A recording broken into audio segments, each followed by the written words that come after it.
नमस्कार। राजनीतिक खबरों के सबसे दिलचस्प ठिकाने में मैं रूपेश मिश्रा आप सभी का स्वागत करता हूं। क्या यह सिलसिला यूं ही चलता रहेगा?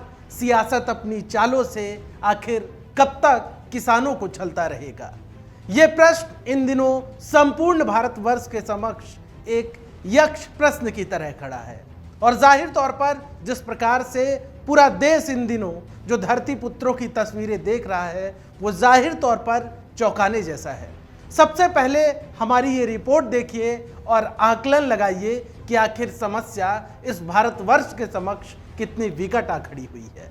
देखिए हमारी खास रिपोर्ट।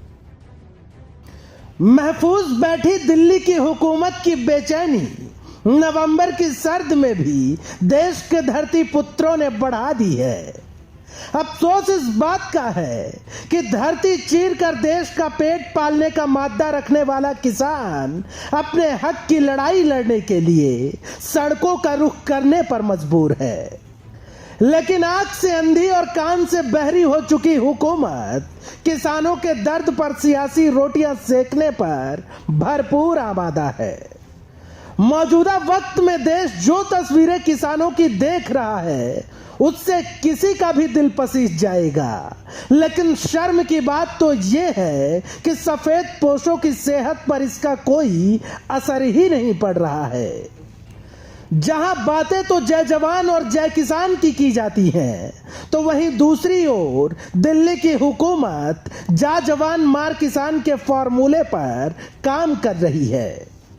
खैर, देश के धरती पुत्रों का हौसला भी कहां टूटने वाला है। किसानों ने सरकारों की इतनी ज्यादती के बावजूद अब सड़कों को ही अपना आशियाना बना लिया है। महीनों का राशन पानी लेकर बैठ गए हैं और जुआ में सिर्फ एक ही बात कि सरकार नए कृषि कानूनों को वापस ले। किसान दिल्ली देखने जा रहे, वहाँ पे किसानों के खिलाफ जो कानून पास हो रहे हैं, भारत सरकार को भूलने जा रहे हैं कहाँ रहती है। तो आज क्या मनसा है दिल्ली घेरने की? हरियाणा पंजाब के किसान है और उत्तर प्रदेश के। दिल्ली को चारों तरफ से घेरा जाएगा, किसान आएगा दिल्ली में। तो आज क्या सरकार से क्या मनसा है आपकी? क्या करवाना चाहते हैं? सरकार हमारा ये है कि एमएसपी को लागू करो, एमएसपी से कम पे देश में खरीदना हो, ये एक हमारा बड़ा सवाल है। खैर, इसी बीच किसानों के आंदोलन को कुचलने के लिए कई साजिशें भी रची गईं। किसी ने कहा कि ये किसान नहीं खालिस्तानी है, किसानों के पास इतना वक्त ही कहां होता है। तो किसी ने कहा किसानों के आंदोलन में पाकिस्तान जिंदाबाद के नारे लग रहे हैं। लेकिन किसानों ने नापाक हरकतों की साजिशों को समझ चुके हैं और फौरन किसान नेताओं ने मोर्चा संभाला और अन्य किसानों से अपील की कि हमारा मकसद हमारा हक लेना है, किसी अन्य बात पर ध्यान ही नहीं देना। जहां हमने हाथ उठाया वहां आंदोलन टूट गया। आज एक आदमी के गुस्से से अगर ये हजारों लोगों का पेट पे लात लगे वो बहुत गलत होगा। देखो, किसी को डंडा पड़ता है, गुस्सा आता है, लेकिन कंट्रोल करना है। हमने पिटना है, हमने गाली नहीं देनी, हमने किसी का वर्दी नहीं पकड़नी, हमने कोई तोड़फोड़, कोई आगजनी नहीं करनी। कोई नजदीक से गुजरता है उसको घूरना नहीं है। पब्लिक हमने अपने खिलाफ नहीं करनी, पब्लिक हमने अपने खिलाफ नहीं करनी। ध्यान रखना इस बात का।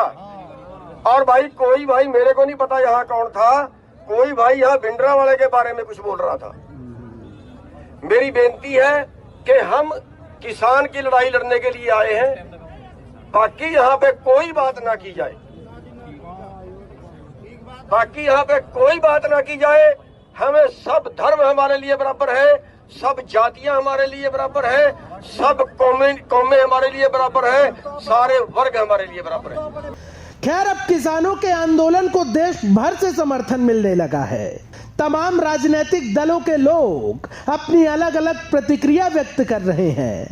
तो इसी मामलात को लेकर राजस्थान के पूर्व उप मुख्यमंत्री सचिन पायलट भी सक्रिय हो गए हैं। उन्होंने ट्वीट करते हुए मोदी सरकार पर एक नहीं बल्कि कई बार हमला बोला और कहा कि सरकार किसानों को लेकर हठधर्मिता अपना रही है। तो वहीं नागौर सांसद और आरएलपी संयोजक हनुमान बेनीवाल एनडीए के घटक दल होने के बावजूद मोदी के नए कृषि विधेयकों के खिलाफ खड़े हो गए हैं और उन्होंने साफ ऐलान किया है कि अगर किसानों पर अत्याचार हुआ तो लाखों किसानों के साथ दिल्ली कूच करूंगा। कुल मिलाकर इन दिनों दिल्ली की सल्तनत के समक्ष किसानों ने बड़ा संकट खड़ा कर दिया है और खास बात तो यह है कि किसानों के इस आंदोलन को देश भर से समर्थन मिलने लगा है। इसी क्रम में आपको एक नन्ही बालिका की अपील जरूर सुननी चाहिए। मोदी जी, मैं हिंदुस्तानी बेटी हूँ और किसान की पोती हूँ। किसानों पे अत्याचार करना बंद करो, किसानों की बात सुनो, किसानों में रोटी देते हैं। अफसोस तो इस बात का है कि एक छोटी सी बिटिया को किसानों की पीड़ा का एहसास हो रहा है, लेकिन देश चलाने वाले सफेद पोशों का रवैया बेहद ही लापरवाह है। खैर, अब देश भर की निगाहें किसान और केंद्र सरकार की वार्ता पर टिकी है, लेकिन किसानों के मौजूदा हालात पर सिर्फ इतना ही कहना मुनासिब होगा कि खेतों का पानी अब आंखों में आ गया है, मेरे गांव का किसान अब शहर में आ गया है। Bureau report, the fact India. तो देखिए आपने हमारी खास रिपोर्ट कि किस तरीके से संपूर्ण भारतवर्ष का धरती पुत्र इन दिनों दिल्ली की हुकूमत को सीधी चुनौती दे रहा है। उनका कहना है कि अब की बार जो लड़ाई है वो आर पार की होगी। गौरतलब है कि केंद्र सरकार की ओर से जो नए कृषि कानून विधेयक लाए गए हैं, कृषि कानून लाए गए हैं, उनका किसान विरोध कर रहे हैं।